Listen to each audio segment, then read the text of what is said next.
Hi dear M स्वागत है आपका CMA study point YouTube channel पर। माय डियर, जिस तरह से आपने इंटर का रिज़ल्ट के बाद आपने देखा कि दोबारा रिज़ल्ट आ गया, फिर से आ गया, रिवाइज रिज़ल्ट आ गया, तो इससे सारी बात आ जाती हैं। तो ऐसी बात फिर से लोग मैट्रिक में भी करने लग गए हैं। तो ऐसे रिज़ल्ट से आप सावधान रहिए, आपको दोबारा रिज़ल्ट आने वाला नहीं है। हाँ, आपको कब रिज़ल्ट आ गया है, आप एक विषय में फ़ेल हो गए हैं, 2 विषय में फ़ेल हो गए हैं, आप फर्स्ट डिवीज़न के लायक थे, आप सेकंड डिवीज़न हो गए, सेकंड डिवीज़न के लायक थे, आप थर्ड डिवीज़न हो गए, या 3 विषय में फ़ेल हो गए, तो आप क्या करेंगे? बस मैं आपको मेनली बताऊंगा इस वीडियो में। आप एक सब्जेक्ट में फ़ेल हो गए, या 2 सब्जेक्ट में फ़ेल हो गए, या 3 सब्जेक्ट में फ़ेल हो गए, या आपको फर्स्ट 400 के लायक थे, 350 आ गया, यानी कि फर्स्ट डिवीज़न था कम से कम, वो आप सेकंड डिवीज़न हो गए, सेकंड डिवीज़न थे वो थर्ड डिवीज़न हो गए। तो बस इस वीडियो को अंत तक जरूर देखें। तो देखते हैं सबसे पहले कि जब आप एक विषय में फेल हो गए हैं तो क्या करें। तो सबसे पहली बात देखिए, सरकार का प्रोसेस है, BSEB का प्रोसेस है, स्क्रूटनी कराना, चैलेंज करना, है ना। लेकिन अक्सर इसमें ऐसा होता है कि रिजल्ट नहीं आता। लेकिन हम मन मानता नहीं और हम भरोसा करके छोड़ते नहीं। अर्थात यदि आपके एक सब्जेक्ट में आप फेल हो रहे हैं, 2 नंबर, 5 नंबर, 7 नंबर के लिए, तो आप इसको चैलेंज के लिए आवेदन कर दीजिए, ठीक है। नंबर दूसरी बात उसको 2 सब्जेक्ट में यदि फेल हो जाए तो क्या करना चाहिए। 2 सब्जेक्ट में फेल वाले को भी आप स्क्रूटनी का फॉर्म भरिए, तब जब आप 2 नंबर, 5 नंबर, 7 नंबर, 8 नंबर के लिए फेल हो, ठीक है। तीसरी बात ये, तीसरी पॉइंट ये है, जब आप 3 सब्जेक्ट में फेल है तो क्या करें। देखिए, 3 सब्जेक्ट में फेल हो रहे हैं तो आप 50 पार कर रहे हैं, यानी कि 500 नंबर के एग्जाम है। 5 सब्जेक्ट का आपको रिजल्ट आने वाला, जिसमें रिजल्ट बनता है वो 5 सब्जेक्ट है, लेकिन वहाँ पर आप हो रहे हैं 3 सब्जेक्ट आपको क्रॉस हो रहा है। इसके मतलब आधा से नीचे उतर गए। तो देखिए, यहाँ पर तो बात ये है, आपको मैं जरूर बताऊंगा क्या करें, लेकिन उससे पहले मैं बता दूँ। अच्छा ठीक है, मैं बोल ही देता हूँ कि इसके बाद भी होना चाहिए कि आपको दोबारा पढ़ने का मेरे हिसाब से सही बात। अब दूसरी सवाल कि जब आप 350 से उससे अधिक का योग्य थे, आपको क्या करें। जब आप सिर्फ फर्स्ट डिवीजन हो गए, 310 आया, 20 आया, 13 आया, 15 आया, 33 आया, जब आ गया, जब आप 350 से ज़्यादा। तो सबसे पहली बात तो आपको बता दूं कि बिहार बोर्ड ना जाने उसके मन में और मनसा क्या है, कि कौन से उसको लग गया, कि कौन से उसको ये BSEB को नोबेल प्राइज मिलने चला है कि अभी कर्नाटक में एग्जाम चल रहा है, यूपी में एग्जाम चल रहा है, उड़ीसा में एग्जाम हुआ है, कहीं पर हुआ है, कहीं पर नहीं हुआ, कहीं पर होने से 2 दिन हुआ। तो पूरे ऑल ओवर इंडिया के स्टेट बोर्ड की बात की जाए तो कहीं पर एग्जाम तो हुआ है, कहीं नहीं हुआ। लेकिन इनको ये 18 दिन, 20 दिन, 17 दिन, 19 दिन में रिजल्ट देने का क्या बड़ा काम करता है। बदले में क्या करता है, बच्चों को उल्टा सीधा प्रयास करके तो कोई फेल होता है, किसी का अच्छा नंबर की जगह कमजोर नंबर आ जाता है, तो कोई फेल ही हो जाता है, ठीक है। अब बात ऐसे होते हैं, क्या ऐसा आपको लगता है, क्या ऐसा बात है, क्या अच्छे बच्चों को कभी कम नंबर आता है, या फिर जिसने पाया अपने कर्म का किए का फल पाया। इसका जवाब मैं बता दूं, ये बात दोनों बात से। नंबर 1 कि हो सकता है उसने कोई विशेष सब्जेक्ट को कम पढ़ा था इसलिए उसको कम नंबर आया हो, या तो फिर सचमुच उसके साथ होनी और किस्मत तो नाम बिहार बोर्ड के अपने काम से वो गिर रहा है, कमजोर। इसके लिए इंटर रिजल्ट की बात में ला लूं। इंटर रिजल्ट में देखिए, फिजिक्स में पाया 4 नंबर, केमिस्ट्री में पाया 5 नंबर, बायोलॉजी में पाया 8 नंबर, कोई दास पाया कोई 12 नंबर। अब सोचिए, यदि इंटरमीडिएट का स्टूडेंट है, आज मैट्रिक का कोई स्टूडेंट है, क्या लगातार उसमें पढ़कर इतना ही पढ़ा है। आज आपको डबल ऑब्जेक्टिव है, डबल सब्जेक्टिव है, उसमें से चुन कर लिखना था, उसमें से छोड़ कर लिखना था। इससे 18 से पहले वाली बोर्ड के एग्जाम के बारे में बात कीजिए तो वहाँ पर क्या होना था, 20 ऑब्जेक्टिव हुआ करता था मैथ में, यानी कि साइंस में, और मैथ में 20 होता था, जिसमें कुछ ऑप्शंस मिलता था। मैथ में तो कुछ ऑप्शंस भी नहीं मिलते, तो फिल इन द ब्लैंक्स यानी खाली जगह भरने के लिए दिया जाता था। और आज की बात कर लीजिए तो आज तो ढेर सारा आपको क्या मिल गया, आपको ऑप्शंस भी मिल गया। तो जब इतनी सारी क्वेश्चन उस समय भी वो लोगों को, उस समय के बच्चों को भी 98, 97, 99, 100 या 92 या 90 प्लस आता था।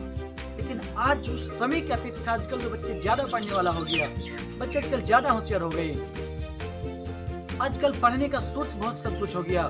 जमाने में लोगों के पास कॉपी कलम किताब नहीं होता था। हर गली चौक चौराहों में आपको कोचिंग नहीं हुआ करता था। आजकल मॉडर्न टाइम में आपको यहाँ तक यूट्यूब हो गया, बहुत सारी किताबें मिलने लगी, बच्चों के पास किताब होने लगे, बहुत सारे कोचिंग संस्थान होने लगे। लेकिन आपको नहीं लगता है कि आज इतने कम नंबर या बच्चों की इतनी कम क्वालिटी नहीं आ सकती? बच्चों की क्वालिटी बढ़ गया है। जब बढ़ गया है तो उस समय आपको बिना ऑब्जेक्टिव, बिना ऑप्शंस का, बिना छूट का भी जब 98, 97, 99 मिल रहा था, तो आज डबल होकर क्या हुआ? डबल लेकर यही हुआ कि रिजल्ट में बढ़ोतरी हुई है। और हाँ, ये बात सही कि रिजल्ट बढ़ोतरी हुई है, ये बात है सही। ये बात तो रिजल्ट दिखा रहा है कि हाँ, जैसे कि 2016 में आपको 48% पास हो गया, आपको 16 में ही 52% कुछ परसेंट आपको फेल हो गया, 51% फेल हो गया। तो आजकल ये फेल का परसेंटेज बढ़ा, अर्थात घटा है, और पास होने के परसेंटेज बढ़ा है। उस समय कम ही लोग फर्स्ट डिवीजन होते थे, लेकिन आजकल फर्स्ट डिवीजन में ज़्यादा होने लगे। लेकिन जो लोग तेज था, जो लोग ज़्यादा पढ़ता था, जो लोग उस समय भी लोग 90, 95, 92 पा रहा था, आज उस जैसे विद्यार्थी आज भी होगा। उस समय कम पढ़ता था, कम 190, 92, 95, 97 आता था, लेकिन आज कहाँ गया? आज उस हिसाब से पढ़ने वाले बच्चों की संख्या बढ़ा है, इसकी लेवल बढ़ता, लेकिन लेवल तो बढ़ता, लेकिन तेज वाला। लेकिन क्या आपको पता नहीं, जब क्वेश्चन डबल है तो इस बार जो 70 पा रहा था, जो 64-65 पा रहा था, अब उसके भी तो अब वैल्यू 90 प्लस का आ गया है। वो भी तब 90 प्लस ज़्यादा पा सकता था। लेकिन हाँ, ये भी कहानी सर, ये भी बिल्कुल बात सही है। हाँ, सही विद्यार्थी को ही बिल्कुल 90 प्लस चाहिए नहीं, ये बात सही नहीं है। और हाँ, पढ़ने वालों को सब दिन आसान और ना पढ़ने वालों को सब दिन भारी रहता है, ये भी बात सही है। लेकिन ऐसा भी नहीं है। अब आते हैं मेरे कोचिंग क्लास के पास। मैं भी एक ऑफलाइन क्लास टीचर हूँ। मेरे पास बच्चे को आज इस रिजल्ट में वो अभी तक तत्काल जो आया हुआ है हाईएस्ट 465 है, जबकि सेकेंड रैंक में था और थर्ड रैंक में था, फोर्थ रैंक में था। ठीक है, उन लोगों को और सभी को, और एक बच्चा है, मैं इस रिजल्ट से मैं एक ही बच्चा पर सेटिस्फाइड हूँ, संतुष्ट हूँ। इसका नाम शाहनवाज है, जो उन्होंने 381 नंबर पाया है। बाकी मेरे साथ बिहार बोर्ड से मेरे साथ बेहतर एग्जाम होता था, बिहार बोर्ड से मेरा स्टैंडर्ड एग्जाम होता था, बिहार बोर्ड से मेरा टाइट एग्जाम होता था। बिहार बोर्ड में तब देखते हैं ना, ऐसे कैसे चोरी कर लिया, लेकिन नहीं, मेरे संस्था में कोई चोरी की बच्चा नहीं था। अब बिहार बोर्ड में देखते होंगे कि डबल एग्जाम मिला ना, मेरी कोचिंग में अपनी क्लास में क्या हो गया, कोई क्वेश्चन में छूट नहीं हुआ करता था, 10% वाली छूट दिया करते थे। तो 10% वाली छूट में बच्चा जितना जिस रैंक का नंबर लिखा और जो लोग बराबर में रह रहा था, उन लोगों का मात्र 318 नंबर है। क्या यही सही है?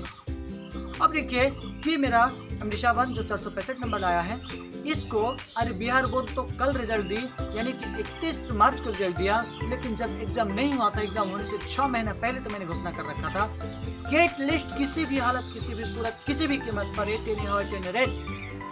470 होके रहेगा, होना ही है। तो क्या कि जब मैं 120 का एग्जाम लेते थे, उसमें भी नंबर आता था। और हाँ, ये भी बात जान लीजिए, तो तेज के साथ ऐसा हुआ, जो कमजोर लेवल के बच्चे थे, जो अंडर 50 एंड 60% के नीचे थे, मेरे क्वेश्चन में उसको 30% में नंबर टूटने वाला है। लेकिन वही बच्चा भी आज बोर्ड में जाके ये लिख लेता, उसको मैं भी जांच करूं, उसके नंबर बढ़ रहा है। इसका मतलब मेरे पास पर टाइट हुआ, टाइट इसलिए हुआ तो मैंने छूट नहीं दिया, और वहाँ पर जाके छूट मिला। जब वहाँ पर जाके छूट मिला तो स्वाभाविक है रिजल्ट का प्रतिशत बढ़ना चाहिए था, और बढ़ा, लेकिन ऐसा भी नहीं हो रहा है। इसीलिए मैंने कहा कि बिहार बोर्ड को कुछ सोचना चाहिए, बिहार बोर्ड को कुछ करना चाहिए। बच्चे साल, 2 साल, 3 साल, 4 साल, 5 साल में पढ़ता है, और उसको पल भर में, चंद सेकंड में, चंद मिनट में उसको किस्मत आप लिख डालते हैं। उसको आप उसके जीवन को, उसकी जिंदगी भर उसको रोने के लिए छोड़ देते हैं। तो आपको इस बात के लिए सोचना चाहिए कि ऐसा करना नहीं चाहिए। बच्चों को उसको मेहनत के मुताबिक, उसके समय के मुताबिक कॉपी को देखनी चाहिए। और हाँ, वो कॉपी जांचने वाले सभी शिक्षकगण, जो शिक्षक बंधु है, जो कॉपी जांचते हैं, कि आपको भी जरा से भी करना नहीं, आपको भी जरा से दया नहीं, किसी बच्चों को किस आधार पर, किस तरीके से पढ़ा है, शायद कोई थोड़ा के लिए फेल हो जाता है, शायद कोई थोड़ा के लिए सेकंड डिवीजन छूट जाता है, शायद कोई थोड़ा के लिए फर्स्ट डिवीजन छूट जाता है।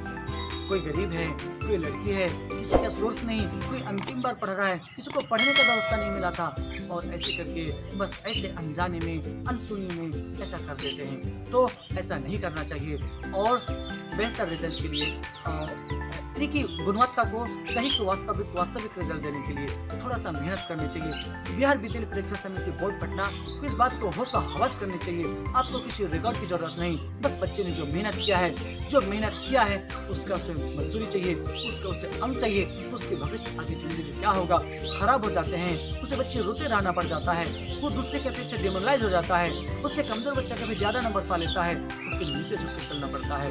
आपने उसके लिए किस्मत में रोना क्यों लगा दिया? और हाँ, अब तो पढ़ते हैं, लेकिन जो पढ़ते हैं, जो नहीं पढ़ते हैं, गांव घर के मूर्ख अशिक्षित लोग, जिसे तोलने मोलने नहीं आता है, जिसे पढ़ाई लिखाई से उससे कुछ समझ में नहीं आता, उससे सही गलत को चुन नहीं पाता, वो बच्चे, वैसे तेज बच्चे, वैसे पढ़ने वाले बच्चे, वैसे मेहनत करने वाले बच्चे, उन मूर्खों का गाली खाते खाते, उन मूर्खों को सुनते सुनते, उन लोगों को उनकी तौहीन, उनकी छोटी, उनकी नीचता, उसकी बातों को सुनकर बच्चों की जिंदगी नर्क और बर्बाद हो जाता है। तो ऐसा क्यों करते हैं? तो ऐसा ना करें, बच्चे भी इससे खफा ना हो।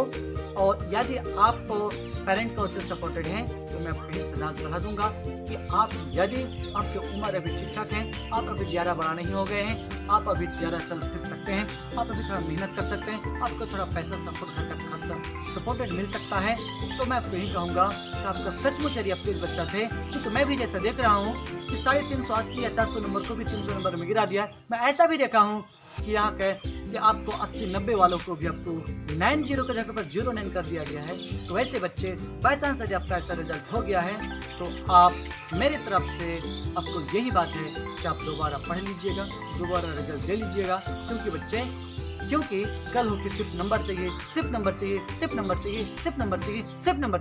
लेकिन एक मार्कशीट का बदलने वाला नहीं। शायद आप कल हो के रिजल्ट बढ़ा सकते हैं, शायद आप सबके मेमोरी लेवल बढ़ा सकते हैं, शायद आप कल हो के ज्ञान बढ़ा सकते हैं, लेकिन इन नंबर को बढ़ा नहीं सकते हैं। और आपको रोने के लिए ये बिहार बोर्ड इस बात के जिम्मेदार है, और उसी के कारण ऐसा हो गया। तो आप इसको बचें। 3 सब्जेक्ट में फेल होने वाले बच्चे निश्चित तौर पर दोबारा तैयारी कीजिए, आप दोबारा तैयारी कर सकते हैं। 1 सब्जेक्ट और 2 सब्जेक्ट फेल वाले को कंपार्टमेंटल का फॉर्म भरना चाहिए और एग्जाम देना चाहिए, ठीक है। और यदि एक सब्जेक्ट में आप 2 नंबर, 5 नंबर, 7 नंबर, 8 नंबर के लिए यदि आप फर्स्ट डिवीजन छूट रहे हैं, सेकंड डिवीजन छूट रहे हैं या फेल हो रहे हैं, तो आप इसको कीजिए ही, ठीक है। भले रिजल्ट आज तक कम ही देखा गया है, लेकिन कम से कम कर दीजिए, ठीक है। फिर एक अच्छे टॉपिक वीडियो के साथ मिलते हैं। इस वीडियो में इतना ही रखता हूँ। वीडियो कैसे लगा जरूर बोलिएगा। अब पहली बार चैनल में उसको सब्सक्राइब कीजिएगा, ठीक है। जय हिंद।